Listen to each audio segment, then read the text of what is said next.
Olá, muito bom dia, investidor, bom dia, investidora. Eu sou Felipe Nascimento, esse é o BMC Pre-Market. Aqui você fica por dentro de todas as notícias que vão impactar os mercados no Brasil e no mundo. Muita informação, muita análise para você fazer bons negócios ao longo dessa terça-feira. Hoje é dia 5 de outubro. E a terça-feira começa um pouco mais aliviada, depois que o WhatsApp, o Facebook e o Instagram voltaram a funcionar depois de quase 7 horas de apagão nos aplicativos. Eles foram voltando gradualmente no começo da noite, até onde se sabe, o problema foi causado por uma pane nos servidores. Segundo o site MarketWatch, a pane teria custado mais de 60 milhões de dólares para as receitas do Facebook, que viu suas ações caírem quase 5% durante o pregão. E com essa queda, o patrimônio do dono do Facebook, Mark Zuckerberg, caiu cerca de 6 bilhões de dólares. Mas o alívio acaba ficando só com a volta dos aplicativos mesmo, porque o cenário externo e interno ainda estão provocando aversão ao risco. Só para a gente situar aqui os principais pontos de atenção do investidor. Vamos lá. A possibilidade de calote do governo americano se não houver o aumento no teto da dívida. A questão ainda é discutida porque os republicanos não chegaram num acordo ainda. Fora o calote da Evergrande na China, que também acende o alerta do mercado. A gente também pode falar dos gargalos na cadeia produtiva, na falta de suprimentos em nível global. Isso acaba impactando diretamente a oferta dos produtos e, consequentemente, eleva a inflação, provoca desaceleração das economias. E nos problemas para a gente chamar de nosso aqui no Brasil, além de todo esse cenário, a gente ainda tem uma aversão maior ao risco por conta das incertezas e também do risco fiscal. Até o momento não houve nenhum avanço sobre a PEC dos precatórios, nem da reforma do imposto de renda, que poderiam ajudar a abrir um espaço no orçamento para ampliar o Bolsa Família, com a criação do Auxílio Brasil. Ao invés disso, integrantes do governo falam até em estender o auxílio emergencial com dinheiro, com recursos fora do teto de gastos. Falando nisso, o próprio ministro Paulo Guedes comentou ontem que a lei do teto não deixa o executivo crescer muito, que ela foi criada de uma forma equivocada. E o presidente do Banco Central, Roberto Campos Neto, falou que se o teto de gastos for ameaçado, vai haver uma reprecificação dos ativos. Inclusive, nesse meio de campo aí, Paulo Guedes, Roberto Campos Neto estão no centro do Pandora Papers. Ontem mesmo, o Procurador-Geral da República, Augusto Aras, abriu um procedimento de apuração preliminar sobre as atividades das offshores em nome do presidente do Banco Central e também do ministro da Economia. O Pandora Papers acabou não fazendo preço diretamente nos ativos, mas contribuiu com o desconforto dos investidores com todo esse cenário. A previsão de inflação seguiu aumentando e o de crescimento do PIB sendo reduzida. Outro ponto também importante é o preço dos combustíveis. Paulo Guedes sinalizou que o governo estuda vender algumas ações de estatais para criar um fundo de estabilização. O presidente da Câmara, Arthur Lira, se reuniu com lideranças para tentar um consenso sobre as propostas de mudança no ICMS. Até agora, não tem nada fechado. Nesse ambiente de incerteza, a Bolsa por aqui seguiu a tendência mundial, fechou em queda. Vamos dar uma olhada nos números aqui, ó, queda de 2,22% aos 110.393 pontos. Nas mais altas, a gente vê Petrobras subindo 2,82 pontos, também subindo 2,44%. A JBS... só para vocês terem uma ideia, subiu ali, ó, 1,10%. Eu vou sentar um pouquinho aqui, 1,10%. A Marfrig subiu 0,19%. Nas mais baixas, a gente viu ali o Banco Inter caindo 13,42%, também 12,95%. Banco Pan caiu 10,62% e Americanas SA caiu 8,3%. E agora há pouco foram divulgados aí os dados da produção industrial aqui no Brasil. Os dados, o que aconteceu com a produção industrial aqui, ó? Ela caiu 0,7%. A estimativa era de uma queda de 0,4%, podendo chegar aí entre alta de 0,7% e queda de 1,3%. Em julho, a retração foi de 1,3%, mas mesmo assim a produção industrial caiu 0,7%. E agora o Marco Saravalli traz o tom do mercado nessa terça-feira. Conta pra gente, Marco. Oi, Felipe, muito bom dia a todos. Acompanhando aqui as bolsas internacionais, a gente tem um dia com um certo alívio, né, depois de toda a volatilidade apresentada ontem, né, no pregão dessa segunda-feira. Na verdade, a minha opinião é que talvez por conta até mesmo por falta de novas notícias, falta de boas novas notícias, o mercado acabou precificando, né, as notícias que trazem mais preocupação agora no curtíssimo prazo, né, principalmente em relação à crise energética, né, na China e em outros países ao redor do mundo. Por aqui também não tem sido diferente. A preocupação em relação à inflação também, né, as commodities que continuam em alta, né, só o minério de ferro que apresentou uma queda um pouco mais expressiva, mas a gente tem o petróleo ainda num patamar bastante alto e outras commodities também, né? E agora a gente também tem a sinalização do tapering nos Estados Unidos, né? Então, uma soma de fatores, tem alguns outros fatores também, mas para essa terça-feira, de certa forma, uma redução um pouco da aversão a risco, então a gente deve recuperar um pouco das quedas de ontem, tá? Lembrando que a gente tem a temporada de balanços, né, nos Estados Unidos e aqui no Brasil começando em breve, e os números devem ser bem recebidos, devem ser bem fortes, né, com expectativa, com forte expansão, né, superior a 25% no lucro das empresas lá nos Estados Unidos. E aqui também a gente deve ter boa evolução das receitas e também da geração de caixa, né? Continuamos com os nossos desafios, principalmente de curto prazo, né, com controle da inflação e também com o nosso desafio fiscal, mas a princípio essa terça-feira deve ser um dia um pouco mais calmo, né, com uma boa valorização para alguns ativos, principalmente aqueles ativos menores, né, mid small caps sofreram bastante ontem, deve apresentar uma boa performance, né? Esperamos que apresente uma boa performance nessa terça-feira, tá bom? Tenham todos uma ótima terça, em breve eu volto com o nosso Cravo do Dia. Até mais, tchau! Vamos às notícias internacionais. A Fantasia Holdings, uma incorporadora imobiliária chinesa de luxo, que também tem alto endividamento, entrou em foco com a crise da Evergrande. A empresa não pagou o valor principal de uma dívida que venceu ontem. A Fantasia devia ter pago 205 milhões de dólares aos credores. Mais uma empresa aí para colocar pressão por lá, enquanto a China segue com seu feriado e com a bolsa fechada. Os outros indicadores dos mercados asiáticos, olha só, a bolsa de Hang Seng, lá em Hong Kong, fechou em alta de 0,28% e o índice Nikkei no Japão fechou em baixa de 2,19%, ainda com esse cenário de aversão ao risco. Na Europa, hoje foi dia de divulgação do PMI, o PMI de serviços na Alemanha, caiu 56,2 pontos em setembro, o composto caiu a 55,5 pontos. No Reino Unido, o PMI de serviços subiu 55,4 pontos. Em setembro, a previsão era 54,6 pontos e o PMI composto subiu para 54,9 pontos na zona do euro. O PMI de serviços caiu a 56,4 pontos em setembro e o composto a 56,2. Todos esses dados, como a gente pode ver, acima dos 50 pontos, mostrando aí a economia em expansão. Vamos dar uma olhadinha lá nos índices, né? Porque logo mais a gente vai ter o discurso da presidente do Banco Central Europeu, Christine Lagarde. Ela pode fazer uma sinalização sobre aquela retirada dos estímulos da economia do bloco. Agora sim, vamos dar uma olhada como estão os índices lá. DAX na Alemanha subindo 0,17%, CAC na França subindo 0,91%, FTSE no Reino Unido subindo 0,66%. Nos Estados Unidos também tem divulgação do PMI daqui a pouquinho. Por enquanto, o que está movimentando o país é o impasse sobre o teto da dívida. A secretária de imprensa da Casa Branca falou que os republicanos estão bloqueando os esforços dos democratas e que o presidente Joe Biden não descarta elevar o teto por meio de instrumento de reconciliação.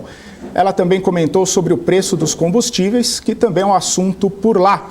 Diz que o governo liberou reservas estratégicas contra a alta dos combustíveis e que vão usar todos os meios à disposição para manter os preços baixos. Além disso, a PepsiCo divulgou o resultado operacional agora pela manhã. A empresa registrou um lucro líquido de 2,24 bilhões no terceiro trimestre de 2021. O lucro ajustado por ação foi de $1,60, abaixo de $1,73 esperados aí por analistas. A companhia elevou seu guidance para o restante do ano fiscal de 2021, esperando ter aproximadamente 8% de crescimento em relação à receita orgânica, isso comparado com 6% previstos anteriormente, e pelo menos 12% de crescimento do lucro por ação. Nas bolsas lá dos Estados Unidos, os futuros estão subindo agora, Dow Jones subindo 0,48%, o S&P subindo 0,49% e também Nasdaq subindo 0,48%. E o Marco Saravalli traz o gráfico do dia com um pouco da variação das principais commodities. Conta pra gente, Marco. Oi, Felipe, muito bom dia. Voltando aqui ao nosso gráfico do dia, a gente tem aqui, na verdade, uma tabela onde mostra um pouco da variação das principais commodities, principalmente ligadas ao petróleo e o gás, né? Que são fontes de energia e muito dependentes de alguns países como a China, a Índia e também alguns países europeus. E principalmente agora com a aproximação do inverno, né? A gente vai lembrando também do aumento de demanda por essa commodity. Mas destaque, né? Todo mundo acompanha, a gente acompanha muito de perto o petróleo, né? O petróleo subindo mais de 60% nesse ano. Só que o destaque também fica para o gás natural. O gás natural subindo mais de 100% nesse ano, que a gente sabe também que é muito importante na matriz energética de vários países. Então esse tem sido também um dos principais assuntos, né, e trazido também impacto na inflação ao redor do mundo, né? Marco, por que a gente está realmente se preocupando tanto, né? Porque realmente a matriz energética ainda é muito dependente de gás de diversas economias e esse ano subindo bastante forte. Então é importante acompanhar também os preços do gás natural diariamente para entender um pouco da evolução da inflação ou preocupações em relação à inflação ao redor do mundo, tá bom? Então tenham todos uma ótima terça-feira. Em breve a gente se vê. Até mais. Tchau. Vamos para os destaques corporativos. Magazine Luiza decidiu entrar de uma forma mais estruturada no mundo da moda. Segundo o Valor, há um plano de ação para o marketplace que envolve a criação de uma marca própria de vestuário e também a primeira estratégia de marketing na área. Oficialmente, o relançamento da categoria deve ser feito hoje e a marca deve ter Magalu no nome. O Conselho de Administração da Oi aprovou a proposta para venda de imóvel localizado em Brasília por 100 milhões de reais. O terreno tem mais de 152 mil metros quadrados e 34 mil metros de área construída. Eu quero chamar agora o Guga Almeida, que está aqui com a gente todas as manhãs. O Guga que vai trazer sua análise, o Guga que vai trazer sua visão para o mercado nessa terça-feira. Bom dia, Guga. Tudo em ordem aí? Bom dia, Felipe. Bom dia, pessoal. Tudo em ordem, tudo em ordem. Estou um pouco sem voz hoje. Acho que estou pegando aqui uma laringite, mas não se preocupem, não é a voz robotizada, tá? Ah, maravilha. Ô Guga, vamos falar um pouquinho, né, sobre a Bolsa nessa segunda-feira, devolver os ganhos da sexta-feira, cenário de aversão ao risco, cenário interno, cenário externo. Como que você viu aí o dia de ontem? O que você pode comentar para a gente aí de todo esse cenário e essa aversão ao risco que trouxe a Bolsa mais de 2% para baixo no pregão de ontem? Na verdade, essa movimentação, né, Felipe, ela está muito atrelada com a questão da volatilidade do momento. Acho que a gente já vinha conversando sobre isso semana passada e, né, obviamente ontem, de que o momento dos mercados ele tá com uma volatilidade maior do que vinha acompanhando aí, para quem acompanha no início do ano, metade do ano de 2021. A gente teve esse aumento de volatilidade, isso traz os movimentos intradiários um pouco maiores.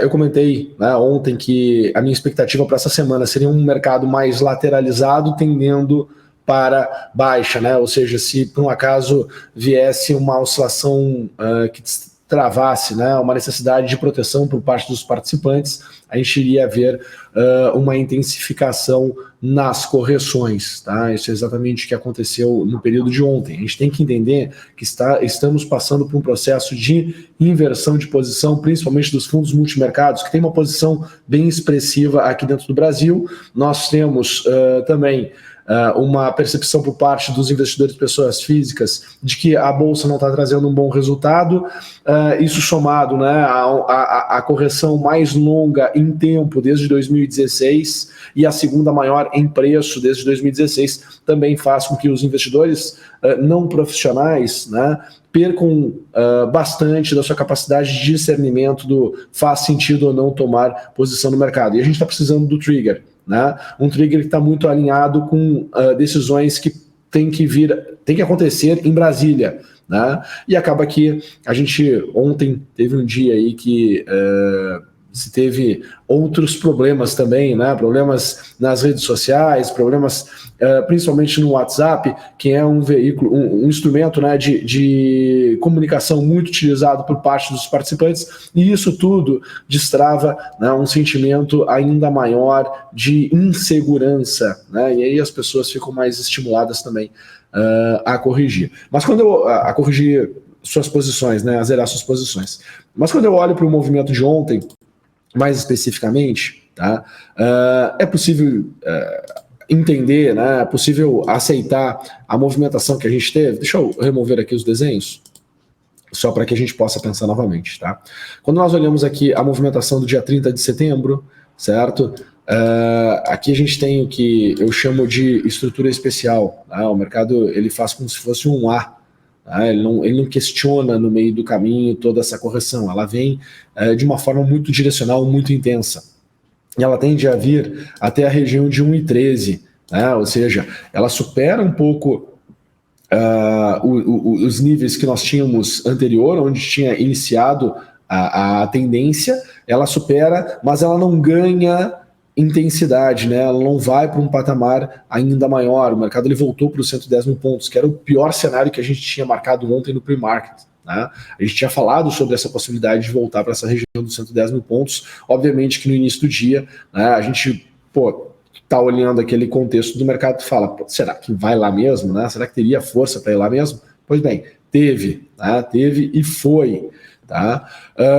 Para hoje, Felipe, o que eu enxergo? Tá? Uma sequência dessa movimentação, uma vez que essa correção está acontecendo já abaixo desses níveis de preço, dessas mínimas, seria uma percepção de continuidade e que no máximo chegaria aqui a 108.800, né? Quase 109 mil pontos, o que desaceleraria, de certa forma, a intensidade de oscilação, né? Desaceleraria um pouco, mas faria novas mínimas. Tá?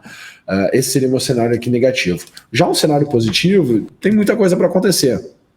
Tá? Querendo ou não, as movimentações para cima elas são maiores. Tá? E o que eu enxergo é o seguinte: o primeiro nível que eu acredito que vai acontecer aqui na abertura do nosso Ibovespa à vista, né, às 10 horas, voltar ali para os 111.500. Tá?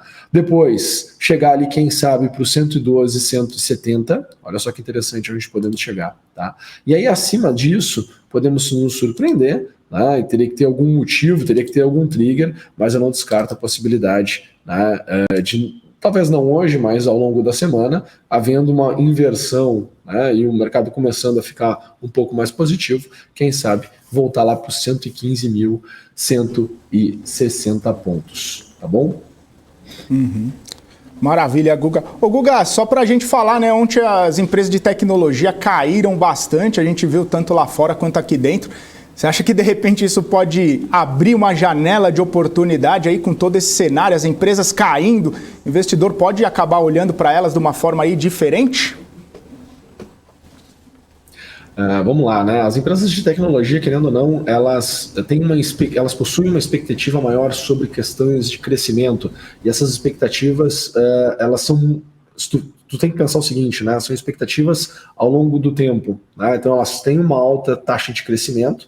Uma vez que elas têm uma alta taxa de crescimento, tu projeta isso ao longo do tempo, né? Tu imagina que, poxa, elas tenderão a valer muito lá na frente. E aí acaba que a gente já viu aí muitas histórias sendo contadas, né? Muitas histórias sendo construídas e muitas opiniões de analistas que antes eram muito pessimistas em relação às empresas techs, né, ao longo do tempo serem impactadas, serem questionadas, né, e de certa forma elas estavam erradas, né? Tu vê aí toda a movimentação que a gente teve, inclusive nessas últimas movimentações que a gente teve, até mesmo, acho que um dos movimentos mais icônicos é a movimentação que se tem em cima da Tesla, né? Quando a gente pensa em tecnologia também, quando é a movimentação que a gente tem em cima do Bitcoin, enfim. Então, existe essa percepção, né? E existe essa narrativa em cima das empresas tech serem empresas de crescimento, tá? Acaba que o fato de tu comprar, né, esse crescimento futuro de forma muito forte, muito acelerada e apostar que isso tende a acontecer, toda vez que tu tem uma mudança de expectativa de juros, né, isso impacta também muito forte nessa precificação, nesse valuation imaginado para as empresas. E aí faz com que o mercado também entenda que no presente, né, no valor presente também, a percepção disso mudou muito. E como é muita aposta e tem muita incerteza, tem que ter muita entrega ao longo do tempo, tá? Acaba que essas empresas, essas companhias, elas são impactadas por uma volatilidade ainda maior, tá certo? Quando a gente olha para dentro do Brasil, o que nós temos? Vamos lá, como mais icônico, tá? Em cima das empresas techs, tá? A gente tem aqui Banco Inter, agora entrou XP também, tá? Então nós agora temos a BDR da XP, tá? Mas nós temos aqui Banco Inter. Na minha análise de Banco Inter, a gente tem aqui uma possibilidade dela voltar aqui para 35,60, tá? Isso seria uma queda aí de mais de 50%. Nós já estamos com uma queda de 50%, mas seria uma intensificação, então eu consigo enxergar que tem uma possibilidade para continuar a movimentação até 35,60. Para mim, a grande oportunidade, Felipe, ela acontece após a tendência encerrar, mas para entender o encerramento de uma tendência, eu preciso de uma resposta positiva do mercado em alguma região que tem um fechamento de um ciclo do preço, tá? E uma resposta é o mercado mesmo que vai te mostrar, então vai ser uma alta significativa, tá?